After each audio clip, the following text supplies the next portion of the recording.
panggil Miss Dewi. Saya dari Lampung. Saat ini saya sebagai founder dari Gria Kadawa Academy, Hmm? lembaga pendidikan, dan juga sebagai seorang branch manager di Steven Genetic, Wow. dan juga professional trainer. Baik. Wih, senang banget ya ini bisa sefrekuensi dengan orang-orang hebat seperti Kak Dewi, Kak Tabita, sama Pak Henry ya. Baru Senang. malam ini Kak Iqbal bisa gabung. Kak Iqbal selama ini pengen gabung selalu Mm-mm. pas lagi posisi di jalan. Iya, minggu lalu sempat lihat juga di layar ya. Cuman belum sempat langsung interaksi langsung kayak gini ya kayak. Iya, benar Iya, sekali. baik, baik. Semoga kita bisa apa terus berinteraksi ya, Kak komunikasi. Iqbal kalau kenal saya dengan Kak Agustin kayaknya. Iya, betul Kak Agustin. Tadi soalnya Pak Henry sapanya Kak Dewi deh. Jadi gitu. Biasa Kak kalau misalkan apa di depan orang-orang hebat tuh suka nervous gitu ya. Padahal lebih hebat ya dari Masih banyak belajar Kak, Kak Agustin. sama-sama. Saya juga Iya, belajar juga kan. senang ini di nanti-nanti nih dari Kakak ya untuk berbagi next Bismillah. di Iya. next ini ya webinar ya. Baik, Kak Agustin boleh dong ini juga colek juga satu orang terakhir ya untuk memperkenalkan diri. Mungkin dengan Kak Darmana, Hmm. Darmana Haspiadi. Baik, di sini ada Kak Darmana. Halo.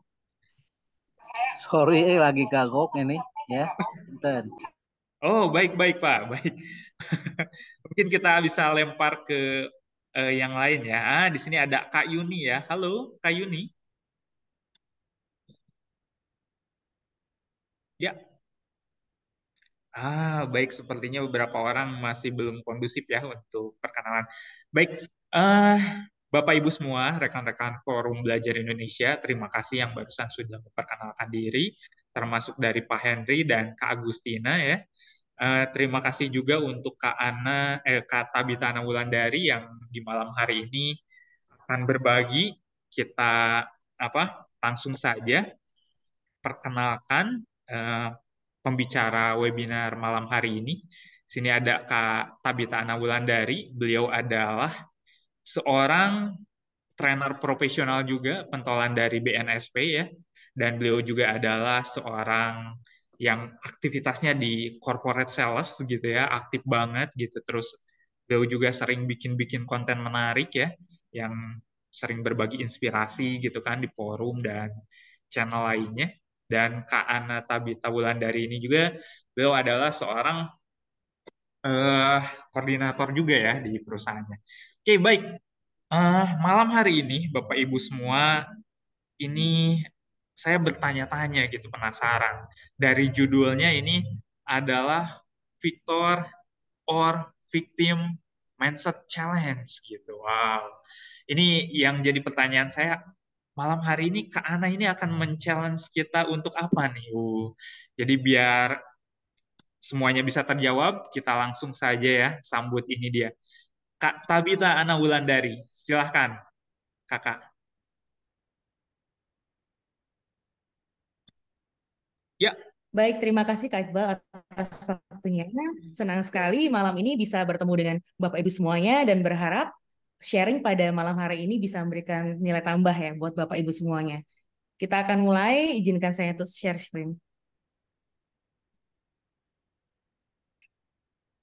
Apakah sudah terlihat dengan baik Bapak Ibu semuanya? Apakah sudah terlihat dengan baik?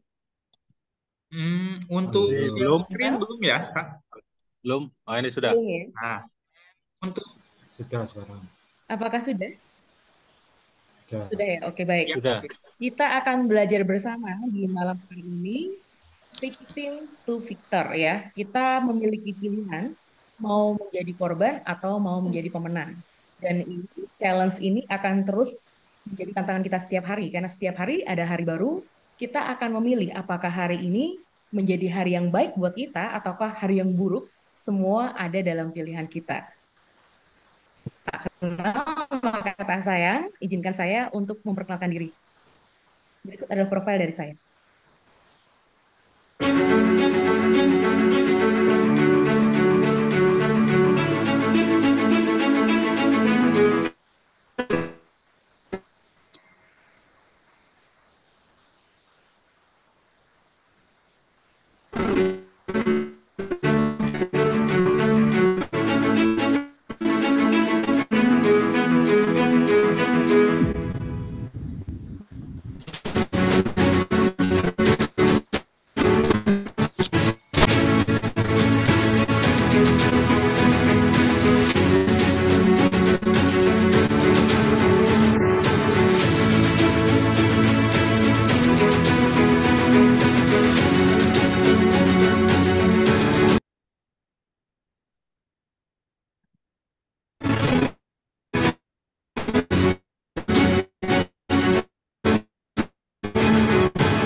Baik, demikian tadi adalah profil.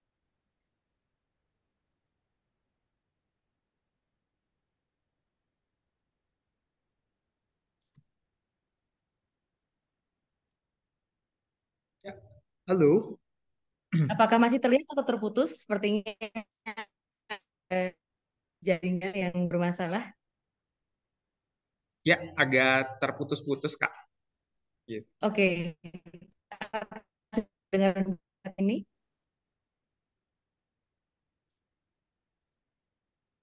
Oke. Oke, baik. Demikian adalah profil dari saya. Saya adalah seorang praktisi. Dulu juga pernah bekerja di manufacturing sebagai HSE QA Manager, manajemen presentasi, dan juga internal auditor. Kemudian saat ini saya kembali ke dunia pendidikan. Dulunya pernah di Monash College, Presiden University, dan saat ini di Universitas Harapan. Dan juga saya pernah di bidang properti juga sebelumnya. Dan saat ini merupakan salah satu passion saya untuk bisa memberikan nilai tambah buat Bapak Ibu semuanya, karena salah satu panggilan saya adalah social worker. Baik, kita akan mulai sesuai dengan tema hari ini adalah tentang mindset, karena pilihannya cuma 3 ya Kak. Tentang pertama mindset, komunikasi, maupun kesehatan. Untuk mindset, mindset adalah sekumpulan keyakinan yang membentuk atau membangun cara berpikir yang dapat mengaruhi perilaku dan seseorang di dalam kehidupan. Di ini bagaimana posisi tadi kita putuskan dari lalu kita bentuk masa sekarang kita, dan masa sekarang kita akan membentuk masa depan kita. Dan saat ya pola kita ini Putus-putus ya suaranya ya. Manado, apakah saat ini terdengar dengan baik, Bapak Ibu? Tadi putus-putus Apakah ya. sudah terdengar? Masih putus-putus. Masih Oke, masih coba putus-putus. kita Jangan lihat ya. lawan dia. Masih putus-putus. Kalau habis ibadah ya dia kan.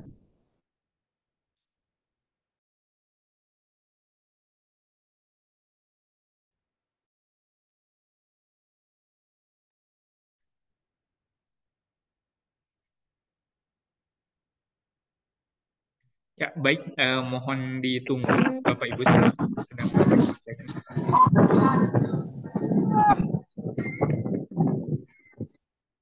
Apakah sudah terdengar dengan Bapak Ibu semua? Ya, boleh diulang, Kakak? Apakah sudah kembali terdengar? Ya, suaranya Oke, udah baik. on lagi, Kak. Ternyata kembali ya. Masih tidak stabil. Baik, kita akan coba lagi. Apakah sudah terlihat? Untuk share screen belum tampil, Kak. Oke, baik. Apakah sudah terlihat untuk share screen-nya? Ya, sudah. Ya, sudah.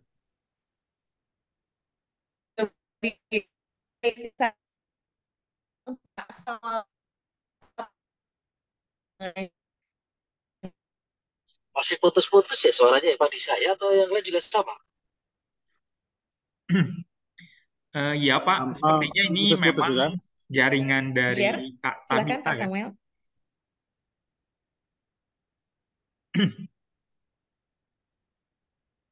Mungkin dari Pak Samuel Toy. Ya, bagaimana Oke, dengan rekan-rekan lain? Sudah ini? apakah sudah terdengar dengan baik? Nah, ini lumayan ini. Ah, Dicoba Lumayan lagi. ya. Kita akan coba lagi. Oke. Mindset menurut Carol S. Dweck, seorang psikolog di Stanford University, di bukunya di tahun 2006 menyatakan mindset adalah the new psychology of success, di mana mindset berbicara tentang keyakinan diri, apa yang kita yakini yang akan memainkan peran penting dan dapat mempengaruhi apa yang kita inginkan.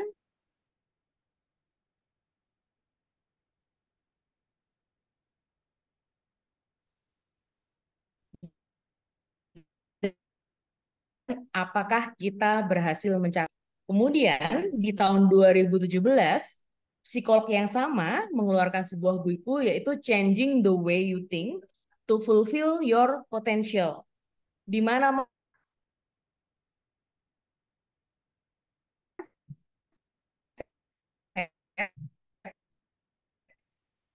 bisa mendorong atau kita. Mindset ini walaupun sering didengung-dengung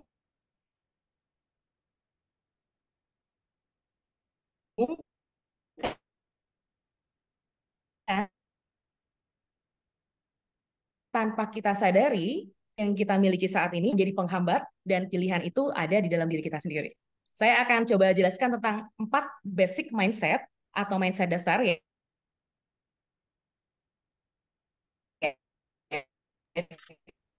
Masih putus-putus ya. Yang pertama Putus lagi. adalah growth. Oke, baik. Masih putus-putus. Bagaimana untuk sekarang? Apakah terdengar dengan jelas? Iya, tadi hilang-hilang juga di suaranya.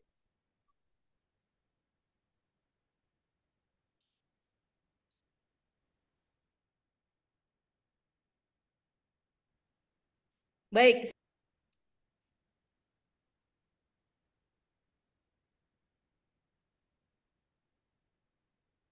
baik, mungkin untuk Kak Tabita yang ada yang bisa dibantu, Kak? Oke, apakah terdengar dengan jelas untuk saat ini? Ataukah saya harus berpindah tempat nih untuk mencari tempat yang mungkin sinyalnya lebih baik?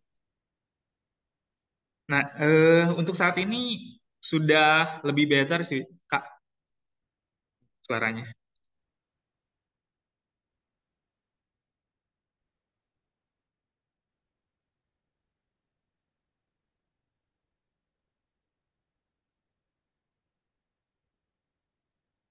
Apakah bisa terdengar dengan baik? Ya, sudah lebih baik, Kak. Sudah lebih baik ya. Jadi Ya, ini in and out ya, mohon maaf. oke. Oke, baik. Nanti dikasih informasi saja jika mengalami kendala kembali. Baik, baik.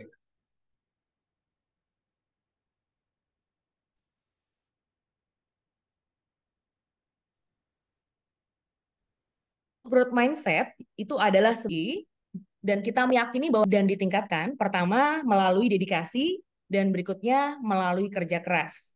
Jadi ketika kita punya mindset ini, kita yang terlahir dari keluarga seperti apapun sebenarnya tetap bisa berjalan karena seseorang tidak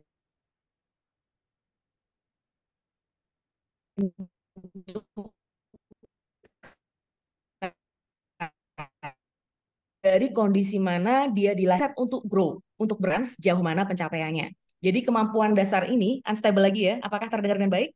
Apakah masih terdengar, Pak Iqbal? Ya, Masih masih terdengar dengan baik? Oke, baik, kadang. saya teruskan.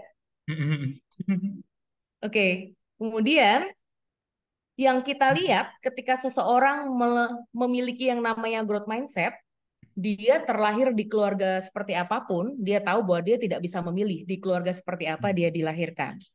Namun growth mindset ini membuat seseorang menjadi tidak menyerah karena dia tahu dari kemampuan dasar yang dimiliki itu selalu bisa dikembangkan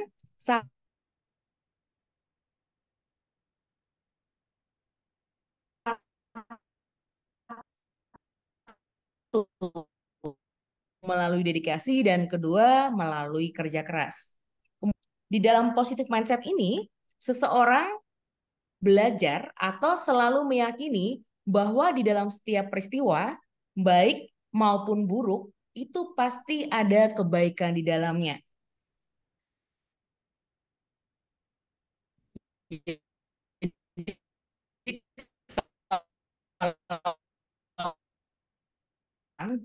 Orang luar selalu keadaan kita baik, persatu prosesnya seperti apa.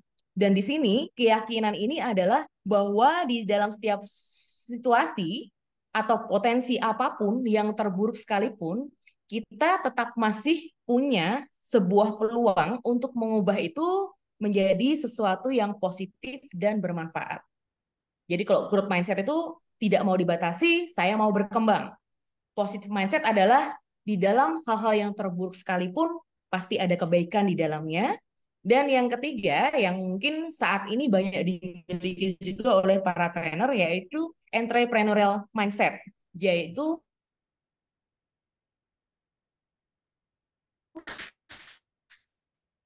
cara pikir seorang pengusaha. Tentunya menciptakan sesuatu yang baru atau inovasi. Kemudian mindset yang memiliki semangat pantang menyerah.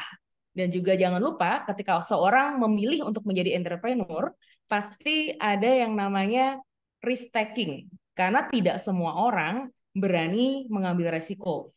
Jadi kalau seorang tidak berjiwa entrepreneur, tidak mau berusaha sendiri, biasanya mereka akan mencari zona nyaman, bekerja, dan setiap bulan dapat gajian gitu ya. Tapi seorang yang mempunyai entrepreneurial mindset, dia berani keluar atau melangkah dari zona nyamannya, melakukan inovasi-inovasi yang dia yakini bahwa kalaupun sekarang belum berhasil, suatu hari dia akan make it happen. Suatu hari pasti akan mencapainya.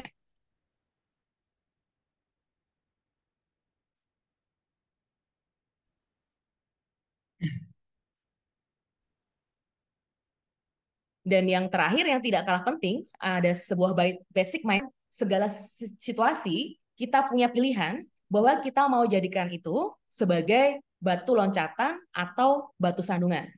Challenge mindset ini membuat seseorang dia tahu bahwa sesuatu yang sangat sulit yang ada di depannya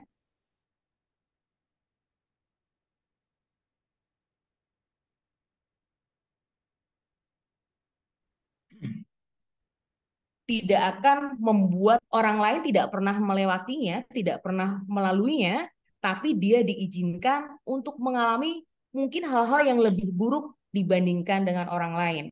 Jadi kalau kita mengenal yang namanya IQ, itu lebih ke intelijennya. Kemudian ada yang namanya EQ, dari sisi emosionalnya. Kita juga ada yang namanya adversity quotient.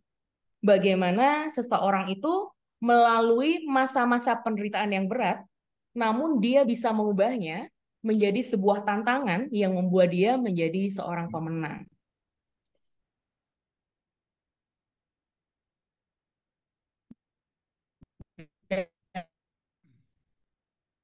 Dan 4 basic mindset ini bisa berkembang. Mungkin kita saat ini di titiknya masih di angka 1, mungkin, tapi kita bisa berkembang ke angka 2, 3, dan seterusnya. Karena setiap orang memiliki kemampuan dasar untuk berkembang. Yang tadi ya, saya ulang lagi, positive mindset bedanya adalah ketika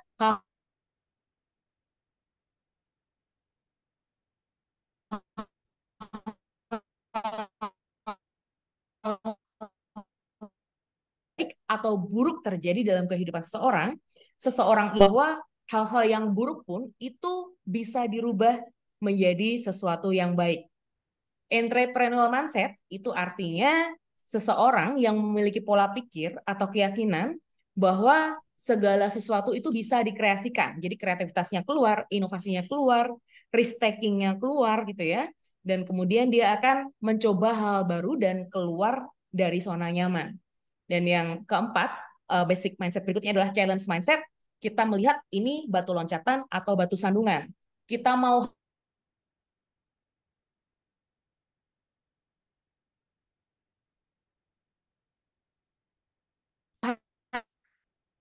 hancur karena suatu mindset menurut Renal Kasali dalam bukunya yaitu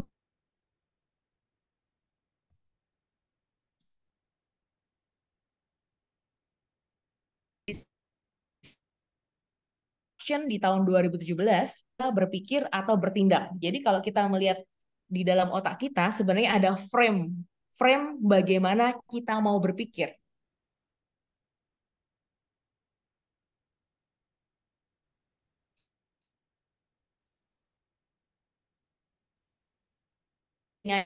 Seperti apa? Seorang pemimpin perlu memiliki disruptive mindset agar dapat meraih keberhasilan dalam memimpin perusahaan, yaitu dengan menjadi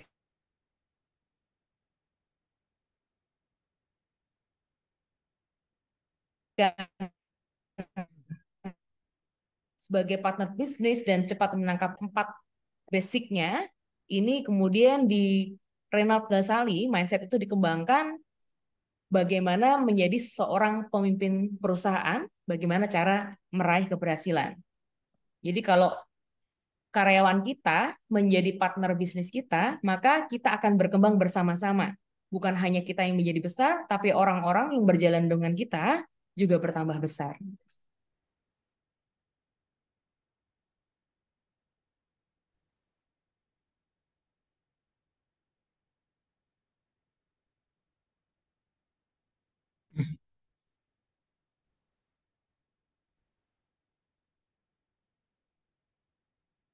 Ya, halo Kak Ana. Juga watch your words. Apakah masih terdengar dengan baik? Ya, Oke, masih sedikit putus-putus. perhatikan sedikit putus-putus. Suaranya putus-putus, Pak Iqbal. Nggak jelas. Oh iya Pak Adam, makasih feedbacknya Pak. Lagi sedang diperbaiki. Saya coba lagi, ulang kembali.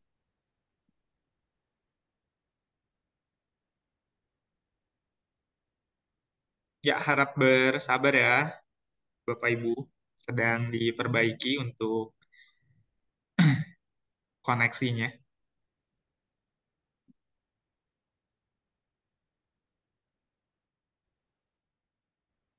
Apakah sudah?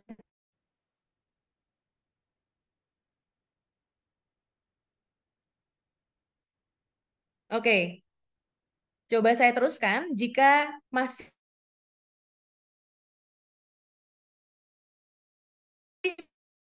belum terdengar, bisa baca chat ya. Apakah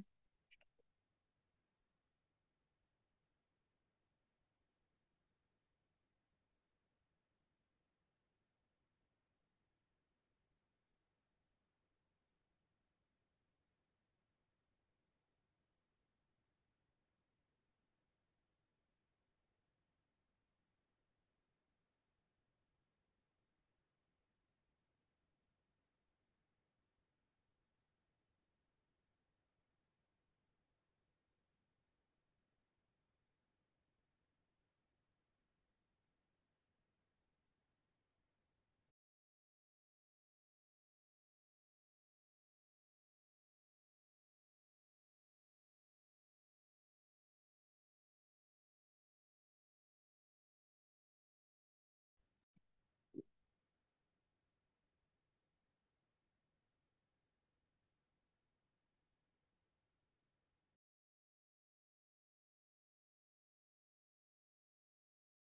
Oke. Cek apakah terdengar dengan baik, Kak? Atau saya harus pindah nih? Ya, untuk saat ini sudah terdengar dengan jelas, Kak, Sudah kembali suaranya. lagi ya? Iya, betul. Kadang In dan putus-putus out. lagi gitu, itu aja sih. Oke, baik. Nanti dikabarin aja kalau putus-putus lagi ya, Kak.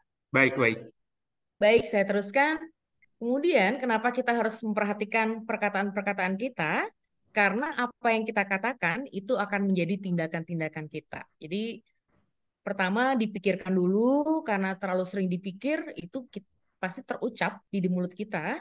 Dan karena sering diomongin, akhirnya menjadi kenyataan gitu ya, menjadi tindakan-tindakan yang bisa dilihat oleh orang lain. Jika tindakan itu dilakukan terus-menerus, itu akan menjadi sebuah kebiasaan atau habit. Dan jika kita tidak memperhatikan habit kita lakukan terus-menerus, diulang-ulang, dan akhirnya itu menjadi karakter kita. Dan kenapa kita harus memperhatikan karakter kita? Karena karakter kita itu akan menjadi destiny, tujuan, atau masa depan kita. Jadi semuanya kalau kita lihat, kita runtut, kita runut, semua dimulai dari pola pikir kita. Seperti apa kita mau membentuk masa depan kita, tergantung bagaimana pertama kita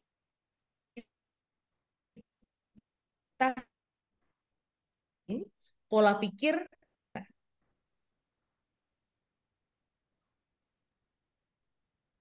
Oke, baik. Apakah masih terdengar baik? Apakah suaranya masih terdengar dengan baik? Ya.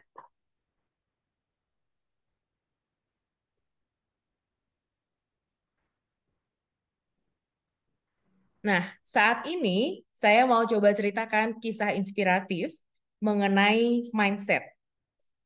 Pada suatu hari, seorang laki-laki yang sudah memiliki kedua anak yang sudah dewasa, sudah ada di dekat dengan ajalnya.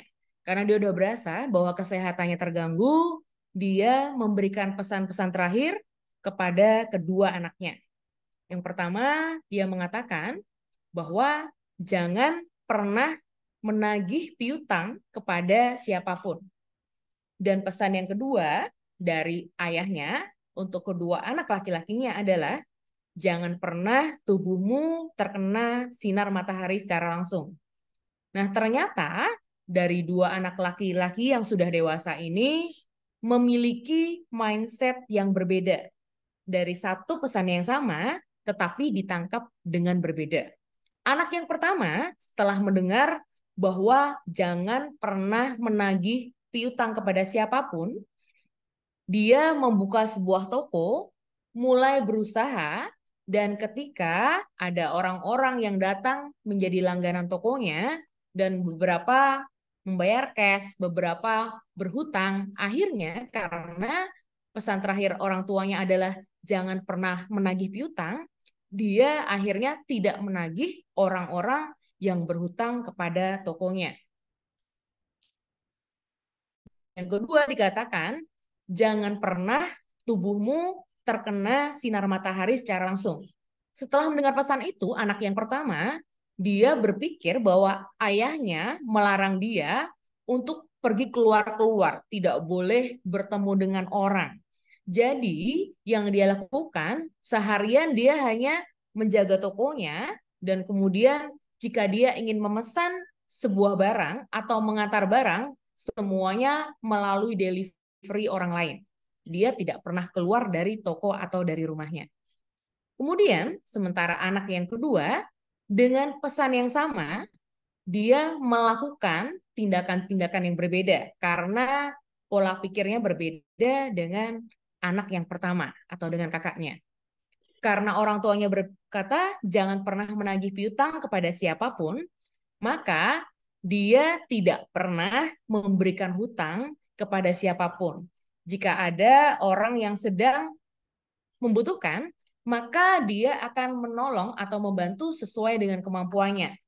Namun, jika ada orang yang meminta bantuan atau ingin berhutang melebihi apa yang dia miliki atau kemampuan dia untuk membantu orang, maka dia akan mengatakan, minta maaf, saya tidak bisa memberi Anda hutang, namun saya punya dana sekian yang saya punya untuk bisa membantu kamu melewati masalah. Jangan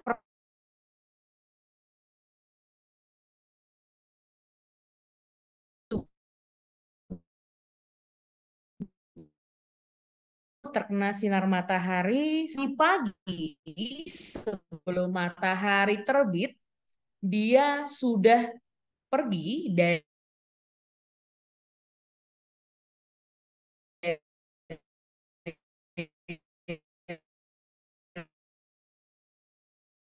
ke tokonya menyiapkan segala sesuatu berbenah. Jadi kita lihat ada dua mindset yang berbeda dari pesan yang sama yang diberikan oleh seorang ayah kepada dua anaknya.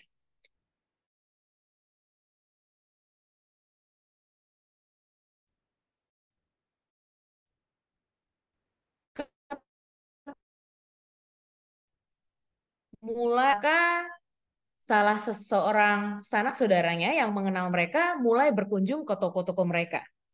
Dan dilihat anak yang pertama, tokonya yang tadinya besar, setelah 5 tahun berikutnya, barang-barangnya tinggal sedikit, barang dagangannya tinggal sedikit, dan seolah-olah seperti mau bangkrut.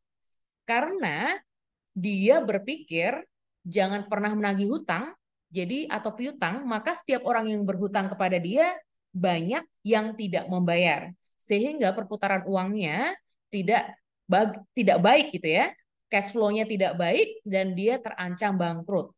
Dan dia tidak pernah terkena sinar matahari langsung dan dia mencari aman, dia hanya tinggal di dalam tokonya. Sedangkan anak yang kedua dengan pesan yang sama, 5 tahun setelah orang tuanya meninggal atau ayahnya meninggal, bisnisnya berkembang dengan sangat luar biasa.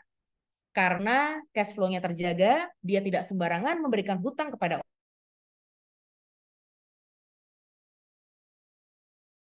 orang. Tetapi dia akan membantu sebelum matahari terbit, dia sudah sampai di tokonya, dan setelah matahari terbenam, dia baru pulang dari tokonya. Bekerja dalam jam yang lebih panjang, tentunya ekstra kerja keras, ekstra dedikasi, ekstra effort, dan akhirnya membuahkan keberhasilan di 5 tahun berikutnya. Jadi kita lihat mindset itu menentukan masa depan seseorang. Dengan pesan yang sama, tapi dengan mindset yang berbeda, yang satu usahanya bangkrut, sedangkan yang satunya lagi usahanya berlipat kali ganda. Kemudian kita juga punya kisah inspiratif yang kedua. Kisah inspiratif ini adalah tentang penjual sisir di biara Shaolin. Di mana, seperti kita tahu ya, di biara tentunya isinya adalah orang-orang yang botak-botak semua. Mereka tidak punya rambut, kalaupun datang dengan rambut maka akan digundulin gitu ya, menjadi orang yang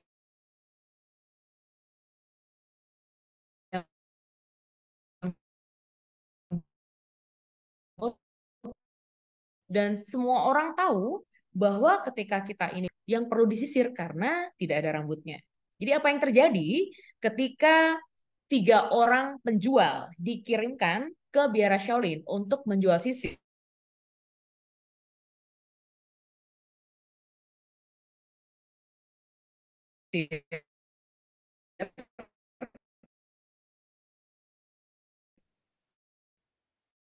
Ada 3 orang dengan 3 mindset yang berbeda.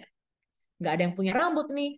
Jadi sisir ini gunanya buat apa? Mereka tidak bisa memakainya.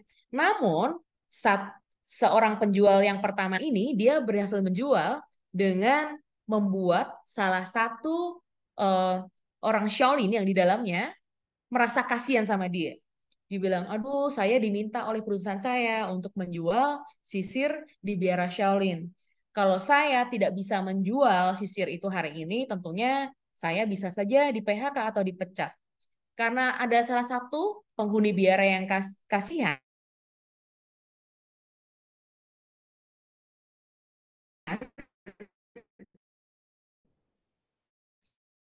maka dibelilah satu sisir. Sehingga kan yang kedua, mulai memiliki creative thinking gitu ya, mulai berpikir dengan cara yang berbeda. Walaupun biara Shaolin itu isinya adalah orang-orang yang tidak punya rambut semua, namun tentunya dari mancanegara ada turis-turis yang akan melakukan kunjungan ke biara Shaolin hanya untuk berfoto-foto dan melihat kondisi di dalamnya seperti apa. Dan ketika itu, dia mulai berpikir, aha, saya tidak akan menjual sisir ini kepada orang-orang yang menjadi penghuni biara Shaolin, tapi saya akan menjualnya kepada para turis yang saat ini sedang visit, sedang bermain, atau sedang berwisata di sana. Dan saat itu apa yang terjadi? Akhirnya satu orang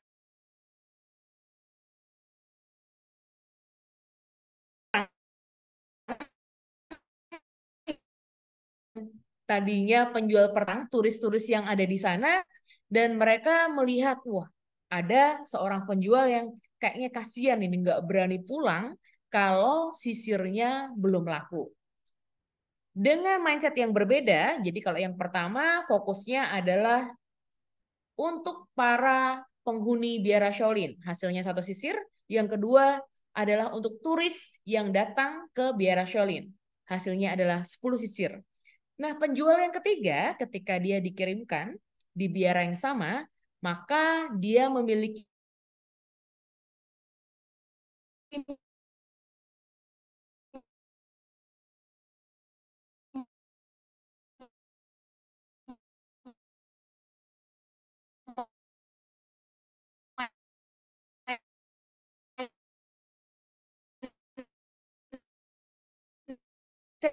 yang berbeda. Di sini banyak sekali turis-turis yang berdatangan untuk melihat bagaimana biara Shaolin beroperasi.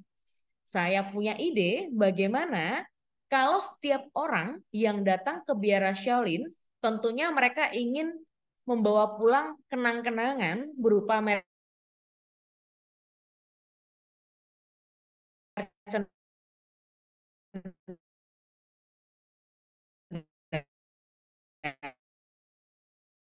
atau barang-barang ya, sisir itu diberikan logo biara Shaolin. Yang awalnya penjual pertamanya menjual satu sisir, kedua menjual 10 sisir.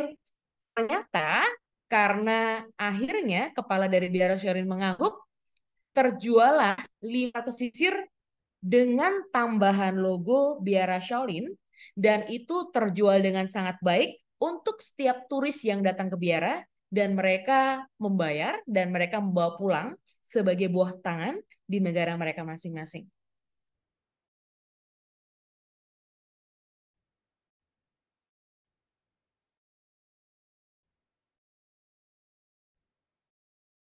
Ya, mindset yang berbeda akan memberikan apa yang Anda pikirkan itu akan membentuk diri Anda dan diri kita. Kalau kita selalu berkata, I can't do it, saya tidak bisa melakukannya, maka pola pikir atau pemikiran kita itulah yang akan menjadi penghambat untuk kita melakukan banyak hal.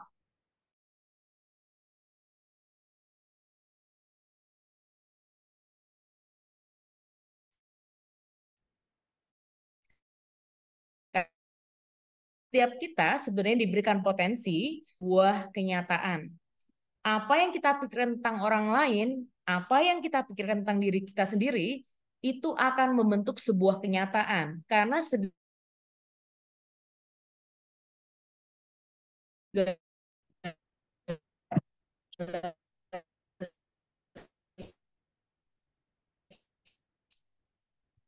di dunia ini adalah netral. Namun, jika kita mau melihat dengan cara yang berbeda, kita mau melihat dengan persepsi yang berbeda, maka hasilnya akan berbeda. Jadi,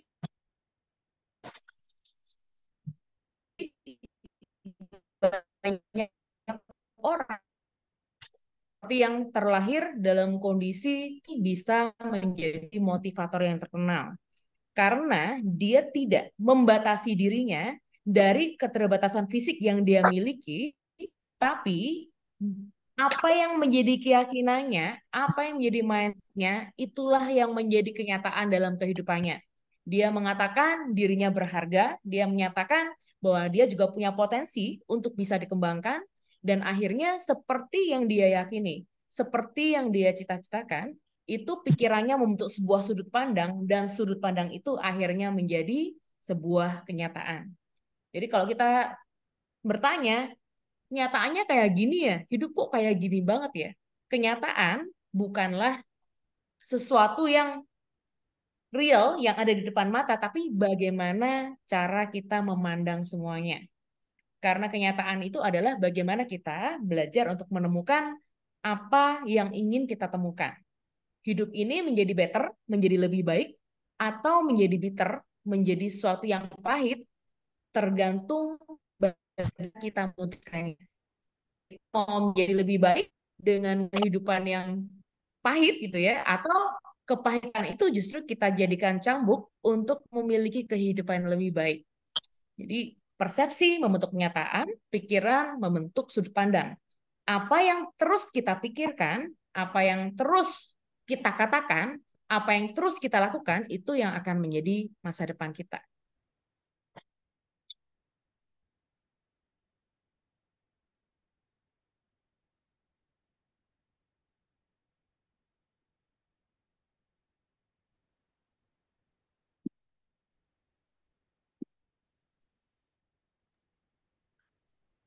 Inilah yang saya selalu menjadi anak tiri gitu ya, menjadi sesuatu yang terbelakang gitu ya. Pertanyaannya selalu why, dan why. Sedangkan seorang dia tidak dibatasi dengan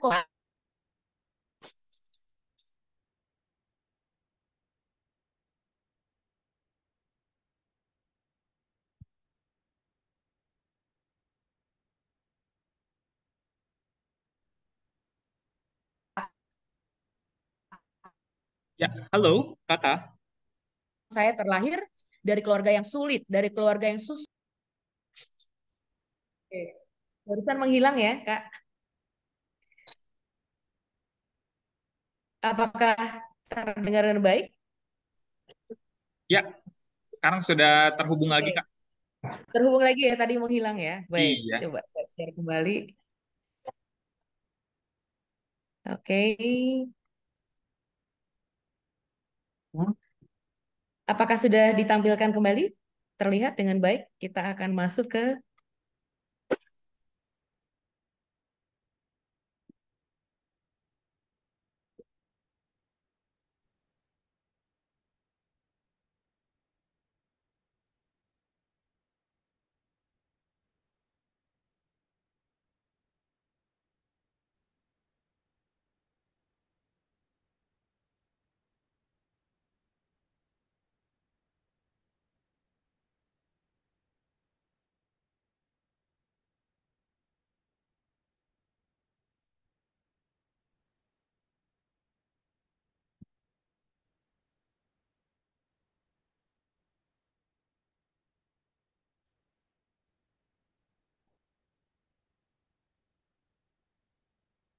apakah sudah terdengar dan bisa dilanjutkan, Kak Iqbal?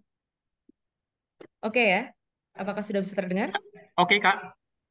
Sudah kembali lagi. Ya, udah kembali Oke, lagi, baik. udah connect ya. Oke, mohon dimaafkan. Kita sudah sampai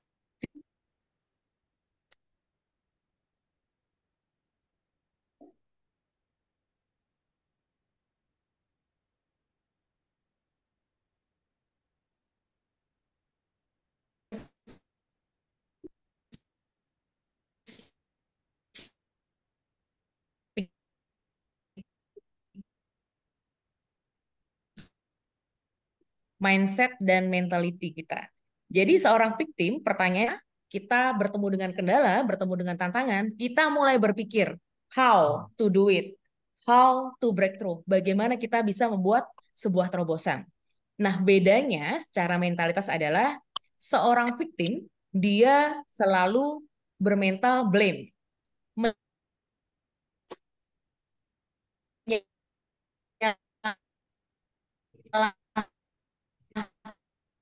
diri, menyalah. Jadi kalau kita stop di menyalahkan diri sendiri, menyalahkan orang lain, menyalahkan keadaan, kita tidak akan pernah bisa move on. Kita tidak akan pernah bisa melihat masa depan yang lebih baik karena kita sudah membuat sebuah titik. Kondisi saya jelek, titik. Seolah-olah tidak ada cara lain untuk memperbaikinya. Kedua, victim selalu hidup dengan excuses. Excuses itu artinya adalah ya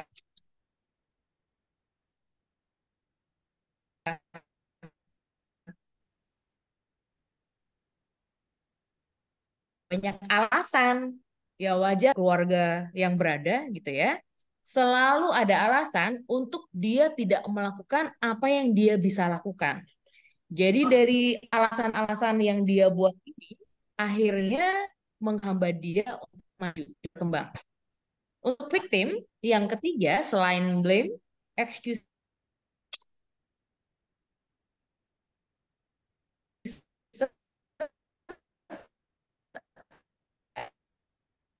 juga yang namanya denial.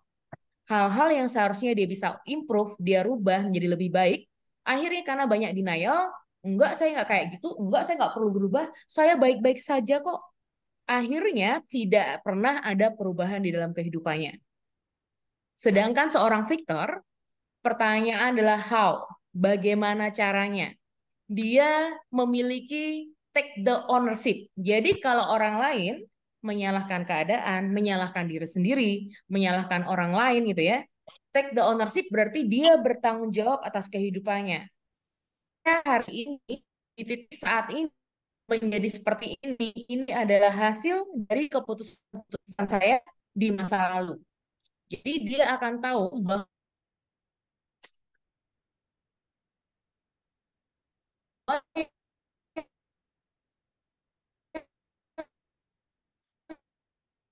kabur di harinya rasa mendatang. Demikian juga ketika kita menabur hal yang tidak baik hari ini,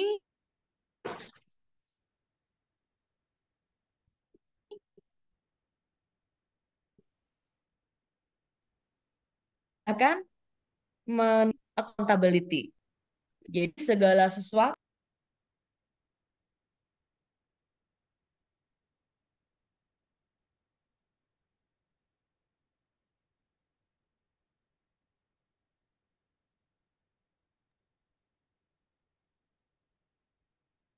Ya, halo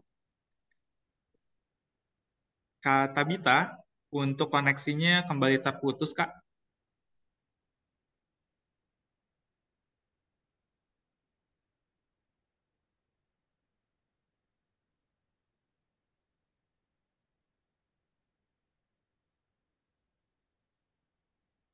Ya, halo Patri. Mohon maaf nih, Bapak Ibu, rekan-rekan ada kendala teknis ya untuk koneksi. apakah saya sudah kembali, Ya, Kak Iqbal? ya Kak Tabita. Ya, ini adalah salah satu tantangan mindset ya. Ketika hidup kita berusaha mengeluarkan kita dari arena pertandingan, kita tetap berusaha untuk kembali lagi. Benar, Kak Iqbal? Ya, tepat. Justru ini yang menarik ya Kak ya. Sepanjang Iya. webinar ini ternyata Sepanjang, meskipun karena hidup itu kelihatannya tidak tantangan selalu gitu. mulus-mulus saja ya. Iya, tepat. Ya, jadi kita lihat ternyata sesuai dengan temanya, challenge-nya kembali kepada saya. Apakah saya tetap akan kembali lagi ke forum ini atau saya sudah mengaku kalah gitu ya? Nah, Why? Mengapa hari ini banyak sekali kendala gitu ya? Atau how? Atau how? Bagaimana saya bisa kembali lagi dan tetap memberikan sesuatu yang bermanfaat kepada Bapak Ibu semua. Baik, apakah wow. suara saya terdengar baik? Saya akan mengulangi lagi. Ya, sudah Oke, baik. mulai koneksi Mohon lagi Kak. dimaafkan. Oke, kita akan kembali. Apakah sudah kembali lagi? Ya, sudah. Bagaimana Oke. dengan Bapak Ibu? Bapak Ibu semuanya, bagaimana? Sesuai dengan temanya, victim atau victor mentality, saya kembali di challenge pada hari ini.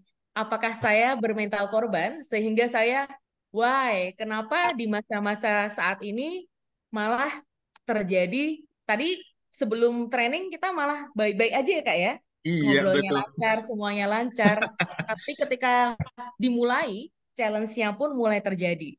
Hmm. Jadi saya memiliki pilihan saat ini, mempertanyakan why, menyalahkan internet, mencari alasan, kemudian denial ya, mulai menyangkal, atau saya belajar untuk menghidupi materi saya sendiri, yaitu bagaimana menjadi victor.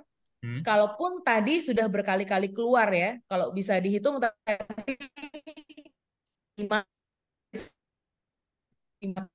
bilang saya kembali untuk Bapak Ibu semua. Nah, untuk Victor, kita memiliki ownership, mengambil tanggung jawab bahwa hidup saya hari ini, apakah masih terdengar baik? Masih? Masih. Bahwa hidup saya hari ini itu adalah kumpulan dari keputusan-keputusan saya di masa lalu, dan itu yang menjadikan atau membentuk kehidupan saya di hari ini. Yang kedua, seorang Victor itu memiliki accountability. Saya selalu berkata, sepintar apapun kita, sehebat apapun kita, jika di dalam dunia ini tidak ada seorang pun yang memberikan, pertama, kesempatan, kedua, kepercayaan kepada kita, we are nobody. Ya, jadi kita pintar banget, tapi tidak ada seorang pun yang kasih kesempatan, tidak ada seorang pun yang kasih kepercayaan. Kita bisa jadi apa? Tidak jadi apa-apa. Jadi ketika seseorang memberikan kepercayaan kepada kita, salah satu tanggung jawab seorang victor atau pemenang adalah accountability. Kalau orang sudah percaya sama kita, ya kita harus menunjukkan bahwa kita bisa dipercaya. Terkadang orang pernah melakukan kesalahan di masa lalu. Gimana kalau saya pernah nggak bisa dipercaya ya? Selalu ingat bahwa ketika ada yang disebut dengan hari ini, maka kita bisa membuka lembaran baru. Kemarin mungkin saya orang yang tidak bisa dipercaya. Dulu mungkin saya orang yang tidak percaya. Mungkin saya adalah seorang loser gitu ya. Tapi hari ini ketika kita memutuskan, yes, saya akan accountable. Saya akan bisa mempertanggungjawabkan setiap kepercayaan yang diberikan, maka Bapak Ibu akan berubah dari victim menjadi seorang victor. Satu, mengambil tanggung jawab, kedua, menjaga kepercayaan, dan yang ketiga adalah responsibility. Jadi, responsibility itu terdiri dari dua kata, yaitu pertama adalah respon, bagaimana kita memberikan respon atau umpan balik, dan yang berikutnya adalah ability, kemampuan untuk merespon dengan baik. Jadi, jika kita ingin menjadi seorang victor dalam kehidupan kita, respon kita itulah yang menentukan seperti apa masa depan kita nantinya. Jadi mari kita lupakan blame, menyalahkan diri sendiri, menyalahkan orang lain, menyalahkan situasi, karena itu tidak akan pernah selesai, tidak akan pernah menyelesaikan masalah kita. Kita ucapkan selamat tinggal kepada excuses, karena semakin banyak kita beralasan, semakin itu menjadi penghambat atau penghalang kita untuk maju. Semakin kita denial, kita menyangkal, oh saya nggak kayak gitu kok, hidup saya udah cukup baik kok, nggak ada yang perlu dirubah dalam kehidupan saya. Semakin kita deny, semakin kita lose, semakin kita kalah gitu ya. Namun jika kita mulai berpikir bagaimana merubah kehidupan saya saat ini, yang pertama adalah ambil tanggung jawab. Hidup saya hari ini adalah tanggung jawab saya. Saya menjadi diri saya sekarang ini bukan akibat saya digituin sama si A, B, C, D, bukan karena atasan saya berpolitik, bukan karena pasangan saya melakukan hal yang tidak baik kepada saya, tapi hidup saya hari ini ditentukan keputusan saya. Kemudian jaga kepercayaan dan kemudian mulai ambil tanggung jawab. Baik, saya akan mulai share tentunya kenapa saya mengambil tema victim or victor. Tentunya karena saya banyak sekali di dalam kehidupan diperhadapkan apakah saya mau jadi victim melihat kehidupan saya di titik saat itu dan saya mulai berhenti. Saya tidak mau berjuang. Ya udahlah, saya lahir dari keluarga seperti ini, kayaknya saya nggak punya masa depan. Apakah saya mulai mengunci masa depan saya sendiri atau justru how question, bagaimana caranya? Saya tidak mau mengulang sejarah. Kalau orang tua saya ada di titik ini, gimana caranya kita bisa menolong mereka dengan kehidupan lebih baik? Tentunya kita harus membuat terobosan. Saya akan mulai dengan live testimony. Oke, apakah sudah ini ngehang juga di tempat saya? Ya, masih berjalan dengan baik, Kak. Masih berjalan baik? Ya, Hanya untuk, nah, apakah sudah terlihat? Apakah sudah terlihat ya, slide-nya? slide-nya ada, Kak, muncul di Slide-nya ya. layar. Jadi mungkin yang saat ini adalah sharing yang mengandung bawang ya. Jadi siap-siap saja. Kalau melihat dari foto ini sepertinya semuanya indah gitu ya. Seorang di titik tertentu akhirnya lulus kuliah dan tentunya wah menyenangkan gitu. Tapi sebenarnya di balik senyum ini banyak kesedihan yang dialami. Karena kalau orang lain boleh mengalami hidup yang baik-baik saja, kalau saya dari SD sudah mengalami di mana orang tua sudah banyak hutang di saat saya masih usia SD. Ketika kelas 3, kelas 4 SD, saya sering dipanggil oleh guru BP karena tidak bisa membayar uang sekolah ya. Dulu mungkin cuma 1.200, 1.500 atau berapa, tapi untuk segitu saja orang tua saya tidak sanggup untuk membayar uang sekolah. Akhirnya yang paling sering adalah dipermalukan di depan kelas, siapa-siapa saja yang belum membayar dipanggil dan kita harus ke ruang atau ke ruang guru BP, dan tentunya secara mental kita walaupun masih kecil sudah tahu bahwa orang tua saya adalah orang tua yang kurang berada gitu ya, di mana yang lain bisa ikut ujian dengan baik, bisa mengikuti kuliah sekolah dengan baik, tapi kita kondisinya berbeda. Sehingga pada saat saya kelas 6 SD, saya bisa berdoa seperti seorang yang sudah dewasa gitu ya. Pemikirannya terlalu berat sampai saya berdoa, Tuhan, jangan panggil kedua orang tuaku sampai Engkau berikan kebahagiaan dan kemuliaan di masa tua mereka.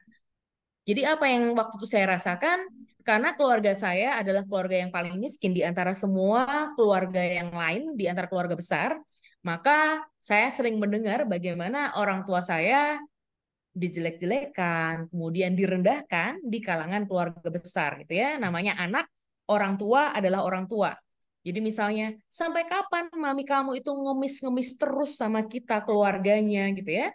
Pada waktu orang tua tidak bisa bayar uang sekolah, kemudian mulai minjam-minjam kemana-mana, dan saya lihat bagaimana orang tua saya, terutama saya, dia menukar harga dirinya supaya anak bisa makan, supaya anak bisa sekolah. Dan di titik itu, kelas 6 SD saya berdoa, setiap doa yang tulus Tuhan pasti dengar, dan pada waktu masuk ke SMP, saya ngalamin terobosan. Yang pertama adalah, waktu itu kalau di SD saya biasanya di top 3, juara 3, waktu SMP saya dikasih Tuhan juara umum pada waktu itu. Dan ternyata tujuannya kenapa dikasih juara umum, karena ketika kita juara umum, kita mendapatkan beasiswa 1 semester dari sekolah, dan kemudian pada waktu itu ada juga orang tua asuh yang tergerak untuk membayar 1 semesternya lagi. Jadi di setiap tahun 1 semester dibayar sekolah, 1 semester dibayar oleh orang tua asuh. Dan ketika masuk ke SMA, terulang lagi hal-hal yang sama karena orang tua ekonominya belum pulih. Hutangnya semakin banyak, dikejar-kejar di mana-mana, dan tentunya banyak mengalami bully gitu ya, karena dianggap rumah aja nggak punya. Dari saya kecil sampai akhirnya suatu hari saya pindah ke Karang, baru kita memiliki rumah yang pertama kali. Karena dulu kami tinggal di Muntilan Magelang, kemudian sempat kuliah di Jogja, tidak pernah punya rumah, tidak pernah mengalami menetap di suatu tempat. Dan kemudian pada waktu kuliah, pada waktu itu orang tua saya mengatakan bahwa ya kita nggak punya uang bahkan untuk membeli formulir pendaftaran.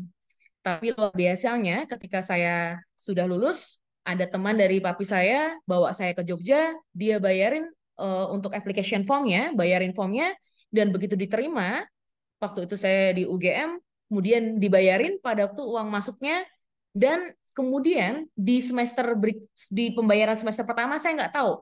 Jadi uang pangkalnya sudah dibayar, tapi uang untuk semesternya saya tidak punya. Dan pada waktu itu saya ngalami ada yang tergerak untuk membayar uang kos-kosan saya di Jogja selama 6 bulan atau 1 semester. Ada orang lain memberikan sepeda karena dia tahu saya nggak punya duit buat transport, jadi saya dikasih sepeda ontel. Kemudian ada lagi yang memberikan waktu itu uang 100.000 untuk membeli baju-baju kuliah. Dan saya mengalami yang namanya pemeliharaan Tuhan dari orang yang berbeda-beda. Kalau orang lain kadang mendapat difasilitasi oleh orang tua ya, bisa sekolah, bisa minta ke orang tua. Nah, saya ini mengalami kondisi yang berbeda. Dan di titik itu tentunya saya harus memilih. Saya mau menjadi victim, ya ampun, hidup kok gitu-gitu banget ya. Tiap semester harus berpikir, di semester berikutnya siapa yang akan bayar saya. Tapi saya lihat tiap kali semester berakhir dan harus ada pembayaran, ada orang lain yang tergerak untuk membayar, ada orang yang tergerak untuk membayar. Bahkan ketika saya sampai akhirnya lulus dan diwisuda, dan saat itu saya nggak punya uang untuk ke salon, kan kalau itu harus pakai kebaya ya. Saya ingat banget teman-teman saya kumpulin baju-baju sampai 1-2 karung dikasih ke saya, dan waktu itu saya jual di Pasar Turi di Jogja. Kalau zaman dulu baju bekas tuh 1.000-2.000, akhirnya terkumpul kalau nggak salah 32.000. Akhirnya itu saya bisa ke salon dan saya bisa wisuda. Jadi, kalau orang lain minta ke salon gampang, untuk minta makan gampang, saya mengalami titik di mana untuk makan harus mikir, untuk tempat tinggal harus mikir, untuk bisa membayar kuliah harus berpikir. Tapi ketika saya melihat bahwa orang tua saya susah dan saya tahu kalau saya menyerah di tengah jalan, maka kehidupan keluarga saya tidak akan menjadi semakin baik. Jadi saya harus berjuang dan tidak ada cara lain kecuali saya memperjuangkan keluarga saya. Jadi ketika saya mengambil mentalitas Victor, bukan why lagi. Mengapa sih saya ditaruh di keluarga yang seperti ini? Tapi saya berpikir bagaimana saya bisa keluar dari kondisi yang saat ini dan melihat kehidupan yang lebih baik. Akhirnya setelah lulus saya mengalami banyak hal. Perjalanannya kalau diceritakan sangat panjang tentunya ya. Saya pernah di satu titik keluarga saya, adik saya tidak bisa makan. Pada waktu itu adik saya di usia kelas 1 SD dan kelas 3 SD. Ketika mereka tidak bisa makan, orang tua saya dua-duanya kehilangan pekerjaan, gitu ya. Akhirnya saya memberanikan diri untuk pergi ke Singapura pada waktu itu. Jadi saya ke Depnaker, dan di situ ada lowongan menjadi TKW. Pilihannya adalah ke Singapura atau mau ke Malaysia. Dan pada waktu itu saya udah kerja 1 tahun sebagai sekretaris di Jogja, tapi karena gajinya terlalu kecil dan tidak bisa mencukupi kebutuhan orang tua saya, dan kita kan 5 bersaudara ya, adik-adik saya tidak bisa membayar sekolah pada waktu itu dan sulit untuk makan. Jadi saya memberanikan diri, saya mau berjuang untuk keluarga saya, dan akhirnya saya berangkat menjadi TKW di Singapura. Ketika saya sampai ke sana, bayangan saya TKW itu kan gampang, tinggal sapu dan bersih-bersih ya. Tapi ketika masuk ke sana, waktu itu saya dikasih anak 4,5 tahun dan nenek-nenek usia 80 tahun. Dan ketika ternyata sesuatu yang tidak dipikirkan terjadi, yang anak tunggal membuli saya waktu itu sedang bersih-bersih kamar mandi, kemudian dia ambil itu sapu, saya digebukin gitu ya buat mainan, dan dia tertawa-tawa, dan neneknya, anak jatuh lu mati. Jadi dia bisa bahasa Hokkien dan bisa bahasa Melayu di Singapura. Dan barang jatuh lu mati. Jadi saya ngerasain gimana di satu titik menjadi seperti keset ya, yang hanya diinjak-injak orang, nggak punya harga diri. Dan di titik itu saya merasa bahwa Tuhan, perjuangan saya sudah berakhir sampai saat ini. Saya tidak kuat lagi dan saya ingin bunuh diri. Jadi di bulan pertama saya menjadi TKW, saya berpikir saya waktu itu ada di apartemen lantai 9 dan saya ingin melompat dari atas gitu ya. Nah, ternyata jendela di Singapura tuh semua digembok, jadi saya nggak bisa. Pada waktu itu saya menangisi seluruh kehidupan saya, mental victimnya mulai kembali ke saya, dan saya bilang, Tuhan, dulu orang tuaku sangat miskin, tapi Tuhan kasih saya bisa sekolah, bisa kuliah, bisa bekerja gitu ya. Tapi ketika sampai di titik ini, why do I end up like this gitu ya? Mengapa setelah banyak terobosan saya alami, hidup saya berakhir seperti ini? Dan pada waktu itu ini nenek punya anak 10 dan kalau lagi Chinese New Year berkumpul semua dan saya bagian masak, mereka bagian makan-makan dan kemudian piring-piring kotornya menjadi bagian saya untuk dicuci. Dan saat itu saya menangisi nasib saya bilang, Tuhan, kenapa hidupku berakhir seperti ini? Saya pikir itu adalah titik. Saya nggak bisa rubah kehidupan saya lagi, hidup saya sudah berakhir seperti ini gitu ya. Dan tapi saya melihat pada waktu saya di titik-titik ingin mati, titik-titik ingin bunuh diri dan saya lupa alasan mengapa saya ada dan menjadi TKW di Singapura karena ada orang-orang terkasih yang saya sedang perjuangkan. Di pagi harinya, tiba-tiba mam saya, jadi majikan wanita saya berkata kepada saya, Tabita, before you came here, what purpose do you serve? Sebelum kamu datang ke tempat ini, tujuan apa yang kamu layani? Saya mulai mengingat-ingat ketika saya ingin bunuh diri, ketika saya merasa hidup saya sudah tidak berharga, ketika saya merasa keset, nggak punya harga diri yang diinjak-injak orang, saya mulai memikirkan orang-orang yang sedang saya perjuangkan. Saya ada di sini karena adik-adik saya kelaparan. Saya ada di sini karena orang tua saya banyak hutang. Saya ada di sini karena kakak adik saya masih butuh untuk sekolah. Saya ada di sini karena keluarga saya memang layak untuk diperjuangkan gitu ya. Jadi setelah saya berpikir ketika di titik saya menjadi victim itu, tiba-tiba saya diingatkan tentang purpose. Tujuan hidup saya itu apa? Dan ketika saya mulai mau menghidupi purpose dan tujuan hidup saya, kehidupan saya mulai berubah di titik itu. Yang tadinya ingin mati, kemudian saya ingin berjuang. I'm fighting a good fight dan saya ingin menjadi victor. Saya tidak mau perjuangan saya untuk keluarga saya hanya berakhir di tengah-tengah, tapi saya ingin melihat bagaimana Tuhan bisa membalikkan kehidupan kita, gitu ya.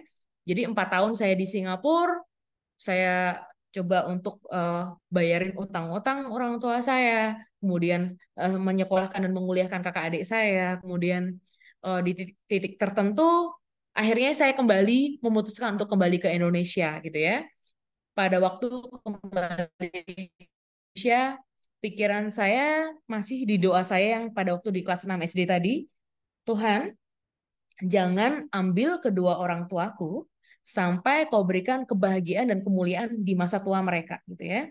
Dan ketika doa itu terjadi dari mimpi dan doa yang sangat sederhana, tapi ketika itu kita lakukan dengan sepenuh hati kita, you are what you believe. Apa yang kamu percaya itu menjadi nyata. Jadi apa yang saya tidak pernah pikirkan, itu Tuhan berikan satu persatu kepada saya. Pada waktu saya memulai lagi, balik ke Indonesia, mulai dari nol, pada waktu itu pernah menjadi sales yang door to door gitu ya, diturunkan misalnya ke gedung Indosat, kita harus menyusuri, bisa masuk ke lantai 8, kemudian masuk ke lantai 7 tanpa appointment dengan siapapun. Kehidupan yang sangat tough pada waktu awal-awal kembali dari Singapura ke Indonesia. Dan pada waktu saya berpikir, dengan pengalaman kerja saya yang menjadi 1 tahun sebagai sekretaris dan 4 tahun sebagai pembantu rumah tangga, dengan CV yang seperti ini, siapa yang mau menerima saya bekerja di kantoran? Itu adalah pikiran saya pada saat itu. Siapa yang mau terima saya? Tapi ternyata Tuhan menyatakan sebaliknya, air mata yang terus kita keluarkan bertahun-tahun untuk keluarga kita, ketika saya kembali ke Indonesia, itu dicurahkan seperti menjadi mata air dalam kehidupan. Jadi nggak nyangka saya baru bekerja di sini, mendapatkan offer yang lebih baik di tempat lain. Kemudian waktu itu pertama pernah mengalami bekerja di Monash College, akhirnya bekerja di sana dan menjadi education consultant. Kemudian saya dikirim ke Australia untuk membawa anak dari first year di Indonesia berkuliah di second year ke Australia gitu ya. Kemudian dari sana sempat bekerja juga di sebuah perusahaan PT Workforce Indonesia itu under Valmont USA. Jadi perusahaan Amerika dan pada waktu itu meeting kita dikirim ke Malaysia untuk belajar tentang leadership ya. Waktu itu saya ada menjadi Health, Safety, Environment, dan Quality Assurance Manager. Nggak kepikir kan, maksudnya bagaimana Tuhan bisa membawa kita sejauh ini dari yang benar-benar melihat CV kita ini nggak mungkin dilihat orang, tidak mungkin jadi apa-apa, tapi Tuhan bisa rubah semuanya.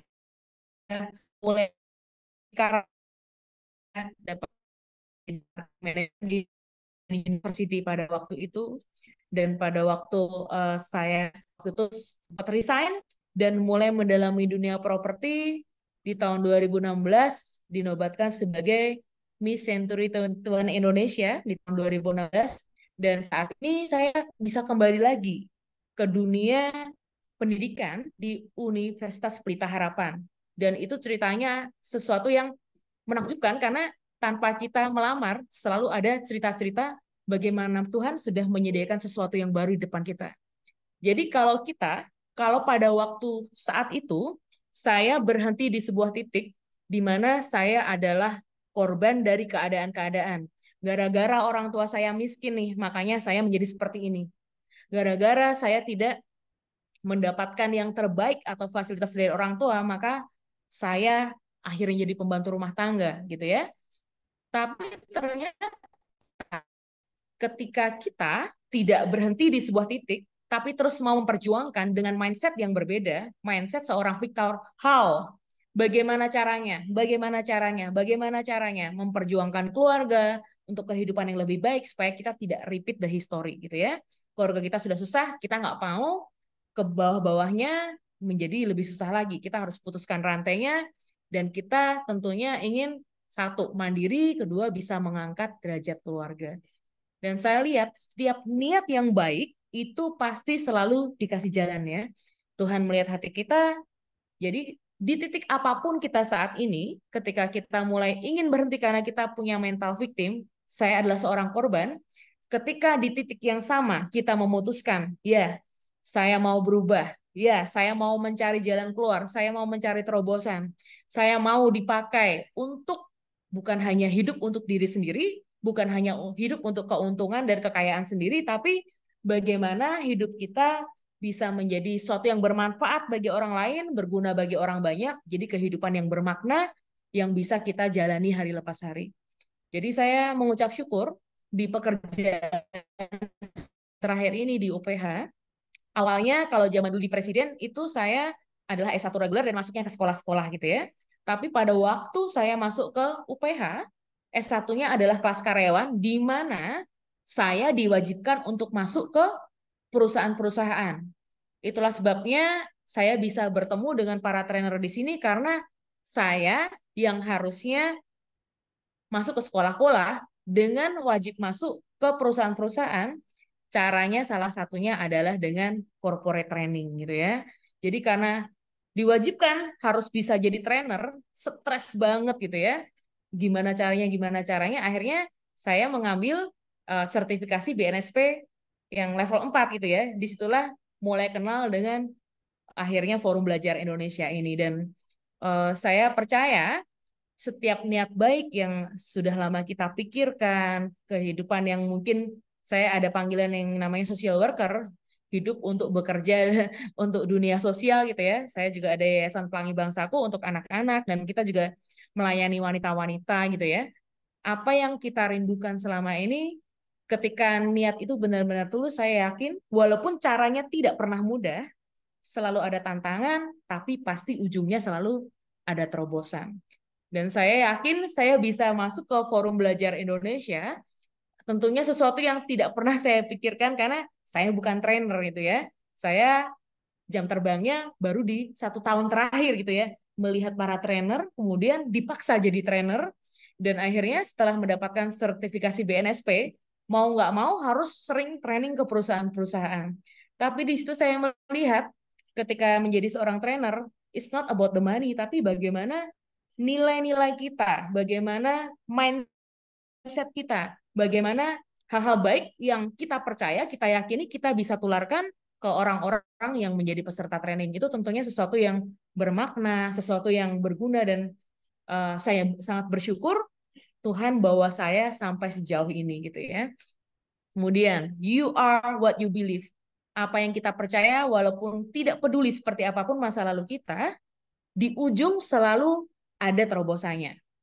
Di sini kita lihat, kalau tadi Tuhan bawa saya dari titik nol ya, TKW, pembantu rumah tangga, dan akhirnya bisa bekerja di perusahaan multinasional ya, yang under Amerika, kemudian under Australia gitu ya.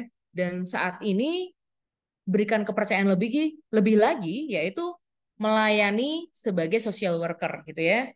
Bisa melayani para wanita-wanita dari usia 19 tahun sampai 80 tahun. Kemudian bisa mulai melayani anak-anak di Yayasan Pelangi Bangsaku, mulai dari pemberian les gratis, kemudian perbaikan gizi, kemudian juga di creative ministry kita mulai mengarang lagu-lagu, kemudian kita membuat gerakan-gerakan koreografi untuk anak-anak gitu ya.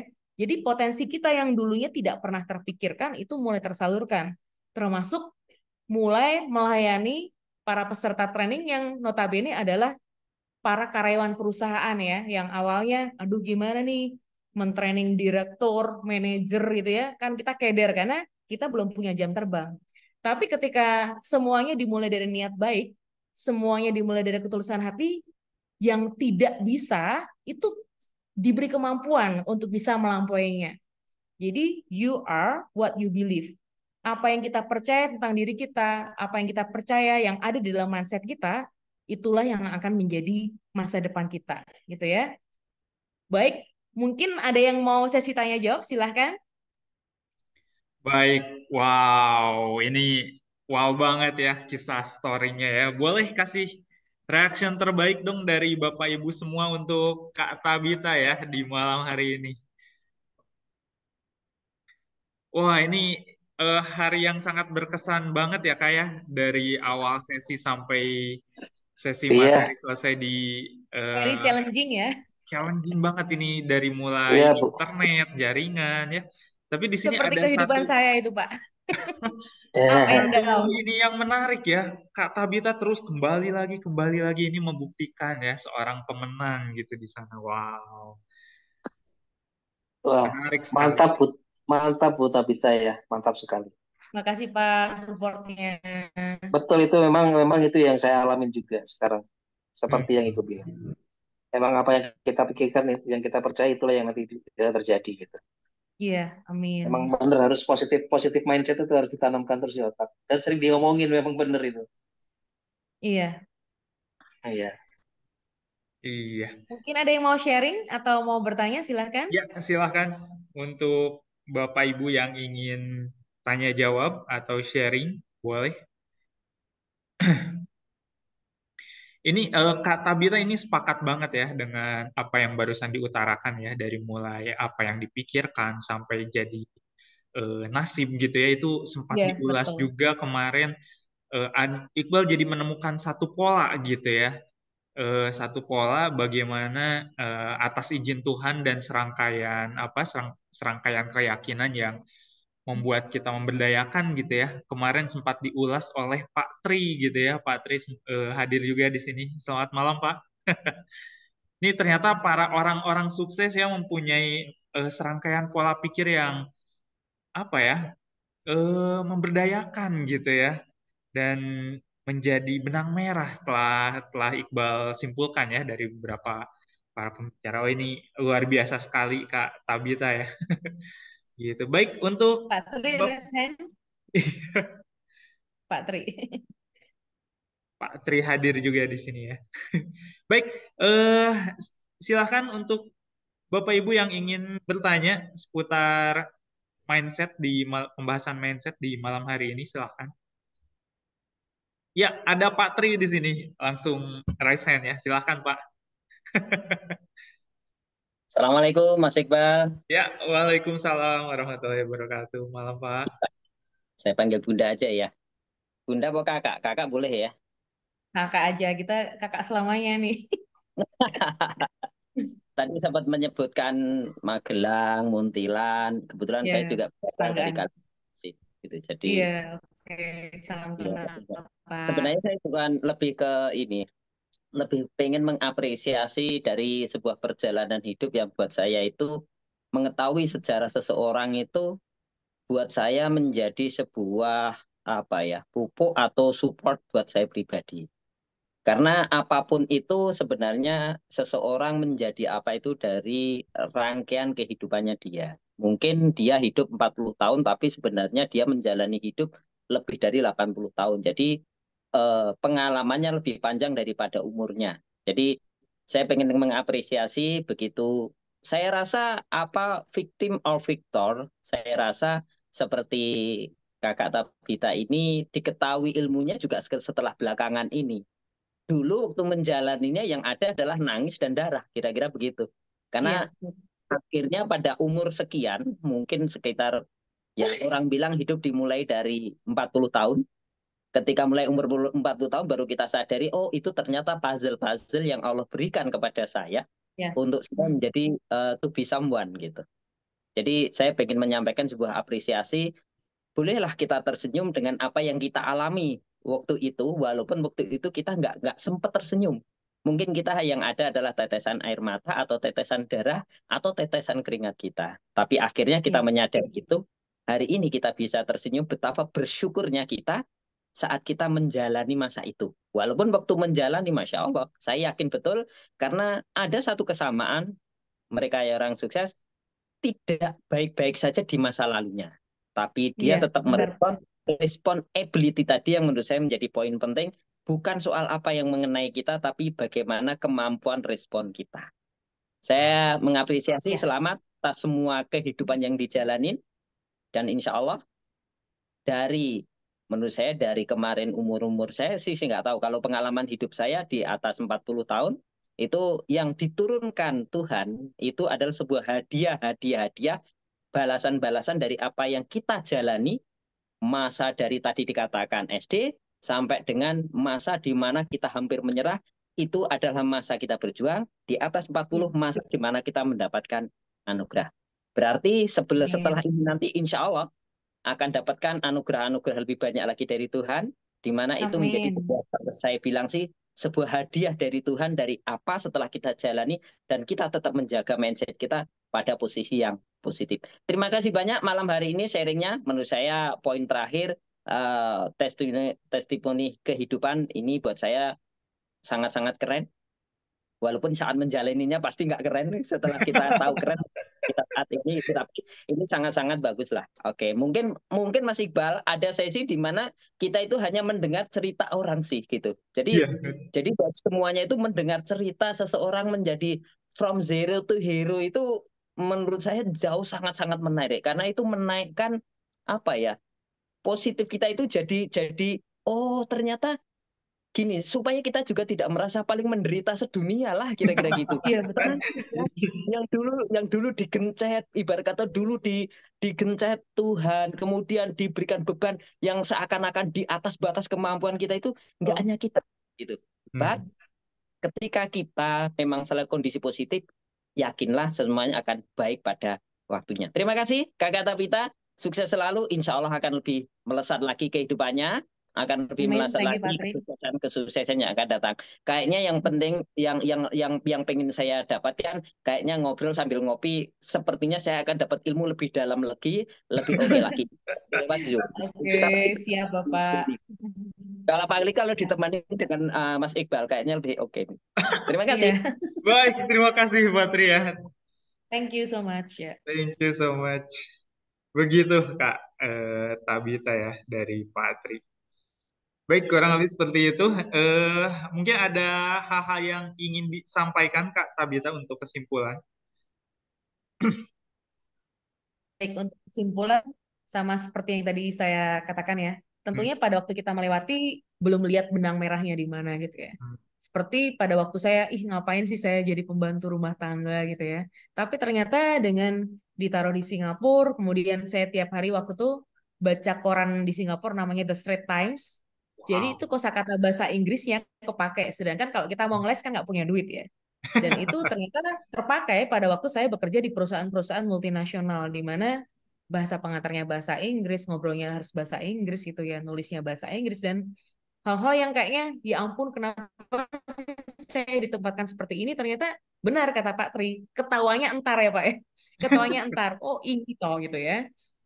Jadi dan yang saya lihat bagaimana Tuhan memproses kehidupan kita di masa-masa sebelumnya itu sebenarnya juga punya purpose di mana kita bisa melayani orang-orang yang mungkin saat kita lihat saat ini itu kayak saya yang dulu gitu loh.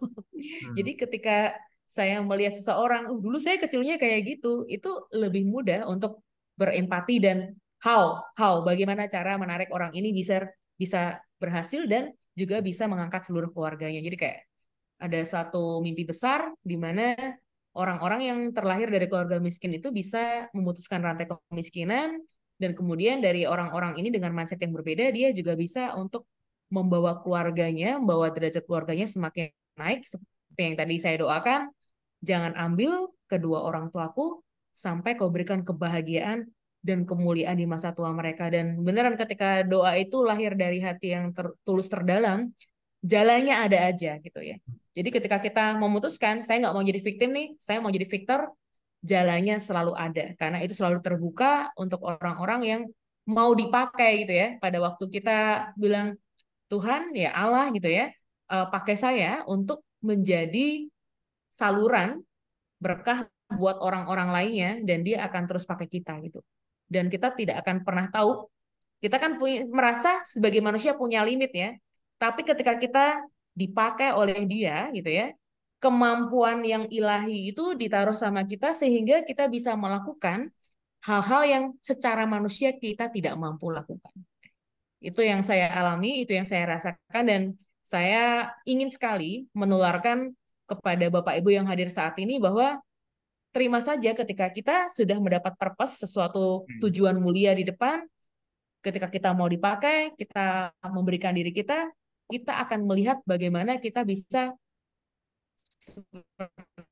journey to transcendent life, melampaui batas kekuatan manusia, melampaui kemampuan berpikir kita, melampaui kepintaran-kepintaran manusia. Itu kita bisa melihat kita bisa sejauh mana karena kekuatan Dia, Sang Maha Kuasa, diberikan kepada kita.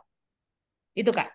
Makasih. Wow, ini ya yang ada tagline di kontennya ya kayak soal transcendent Journey to life ya. transcendent life. Wow, Yeah. keren sekali. Ini Kak, ada Iqbal pengen baca ini ada beberapa chat dari rekan-rekan ya, termasuk dari Pak Ginanjar nih. Gua bacakan di Yeah. sini. Kak, izin katanya menduplikasi pola pikir seperti ini ke generasi sekarang katanya. Mohon petunjuk Yeah. dan pencerahannya katanya dari para suku, terutama Kak Tabita seperti itu Kak. Wow sekali ya ini. Pak Ginanjar semoga sehat-sehat selalu Pak. Terus ada juga dari Silakan Pak.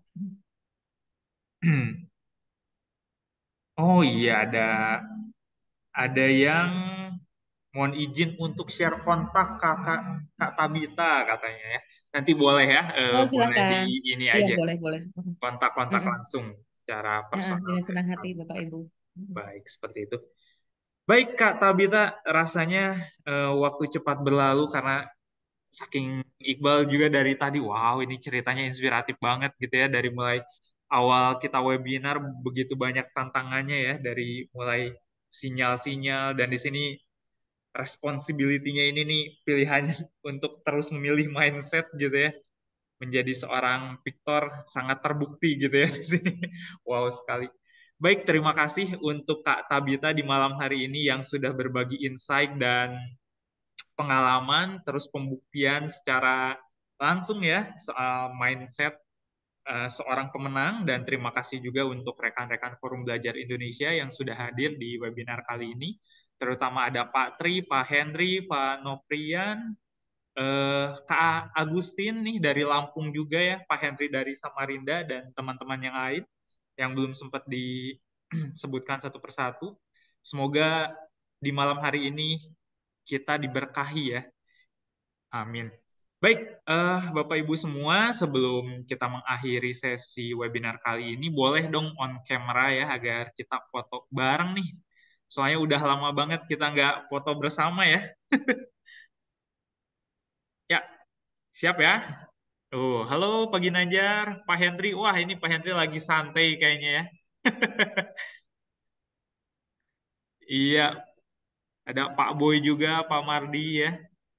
Siap ya, kita foto bersama ya. Baik, di hitungan ketiga kita mulai. Satu, dua, tiga. Oke, siap. Baik, kurang lebih seperti itu. Terima kasih Kak Tabita, Patris, dan semuanya sudah berbagi inspirasi.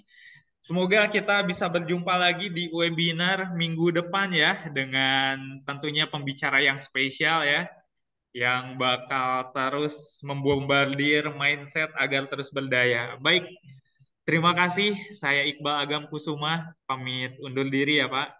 Wassalamualaikum warahmatullahi wabarakatuh. Terima kasih Kak Tabita. Terima Waalaikumsalam kasih. warahmatullahi Waalaikumsalam wabarakatuh. warahmatullahi wabarakatuh. Terima kasih Mas Iqbal Kak Nabita. Ya, nanti untuk materi di-share ya di forum.